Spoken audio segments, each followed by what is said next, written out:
Hello guys, welcome back to my channel সোনাপিস। আশা করি তোমরা সকলে ভালো আছো আর আমি অনেক ভালো আছি। তো গাইস, থাম্বনেল আর টাইটেল দেখে তো তোমরা বুঝেই গেছো যে আমি আজকে কী ভিডিও বানাতে চলেছি। তো হ্যাঁ, আজকে বানাবো হচ্ছে আমি আলু আলুর পরোটা। তো যাই হোক, আমি কীরকমভাবে বানাচ্ছি সবটা তোমার সাথে শেয়ার করবো। তো প্লিজ স্কিপ করো না, দেখতে থাকো। তো গাইস, এই যে আমাদের মাটির বাড়ি, দেখতেই পাচ্ছ কেমন লাগে বলো। তো গাইস, এই দেখতেই পাচ্ছ বাবা হচ্ছে বাজার থেকে কতগুলো কাঁচা লঙ্কা নিয়ে এসেছে এই যে। তো চলো এবার আলু ভরা পরোটা বানা যাক। তো গাইস, আলু ভরা পরোটা বানাবার জন্য সবার প্রথমে একটা আমি কড়াই গ্যাসের মধ্যে বসিয়ে দিলাম। তারপরে হচ্ছে তেল দিয়ে দিলাম। তেল দেওয়ার পরে দিয়ে দেবো আমি শুকনো মরিচটাকে দিয়ে দিলাম। তারপরে হচ্ছে একটু নেড়ে নেবো। তারপর হচ্ছে গিয়ে আমি আলুগুলো দিয়ে দেবো। আলুগুলো আমি আগে কেটে রেখেছি। তারপর দিলাম হলো লঙ্কা গুঁড়ো, তারপরে লবণ গুঁড়ো, না সরি, আগে দিয়েছি লঙ্কা গুঁড়ো, তারপর দিয়েছি লবণ গুঁড়ো, তারপরে দিয়েছি হলুদ গুঁড়ো। তারপর ভালোভাবে নেড়ে তারপরে হচ্ছে দেখতে পাচ্ছ নাড়াচাড়া আমার কমপ্লিট। তারপরে হচ্ছে আমি তোমাদের নামিয়ে দেখাবো যে কীরকম বনেছে। তো দেখতে পাচ্ছ আমার পুরো কমপ্লিট হয়ে গেলো। তারপরে হচ্ছে ওই কড়াইয়ের মধ্যে আমি আটা নিয়ে এসেছি। আটার পরে দিয়ে দেবো ওই আলুগুলো জেলে ভিজে রেখেছি, সে আলুগুলো দিয়ে তারপর দিলাম লবণগুলোকে ভালোভাবে হচ্ছে দিয়ে পরে ভালোভাবে মাখাতে হবে আটাকে। তো দেখতে পাচ্ছ মাখা আমার কমপ্লিট। তারপরে হচ্ছে গোল গোল করে নিলাম, লই করে নিলাম মানে। তো গাইস, আমার লই করা অলরেডি কমপ্লিট। তারপরে হচ্ছে গিয়ে এগুলো 5 মিনিটের জন্য ঢাকা দিয়ে দিতে হবে। তো আমি 5 মিনিটের জন্য ঢাকা দিয়ে দিলাম।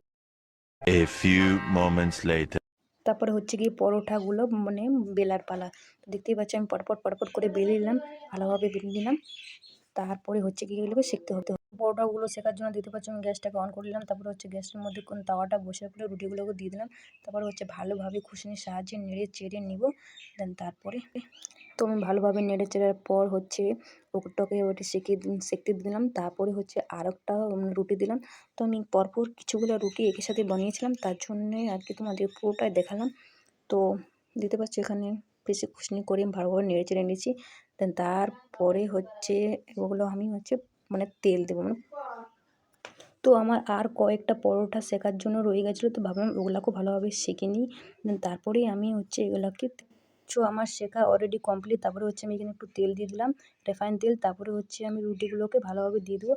তারপরে ভালোভাবে নেড়ে চেড়ে নিতে হবে, কারণ সব দিকটা যাতে তেলগুলো আর কি লাগে। দেখতে পাচ্ছি আমি আর ওগুলো হয়ে গেছে। আরেকবার হচ্ছে তেল দিয়ে দিলাম। তারপরে আরও কয়েকটা ছিল, ওগুলোকে ভালোভাবে নেড়ে চেড়ে নিতে হবে। তো আমি পুরোভাবে নেড়ে চেড়ে নিচ্ছি।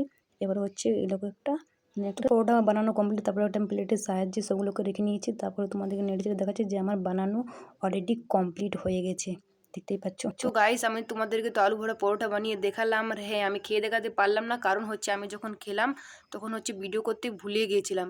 তো তোমরা এমনি বাড়িতে বানিয়ে খেতে পারো। তো যাই হোক, ভিডিওটা হচ্ছে এই পর্যন্ত। ভিডিওটি যদি ভালো লাগে থাকে লাইক কমেন্ট শেয়ার। আর হ্যাঁ, যারা আমার চ্যানেল নতুন তো প্লিজ চ্যানেলটি সাবস্ক্রাইব করে দিও। টাটা।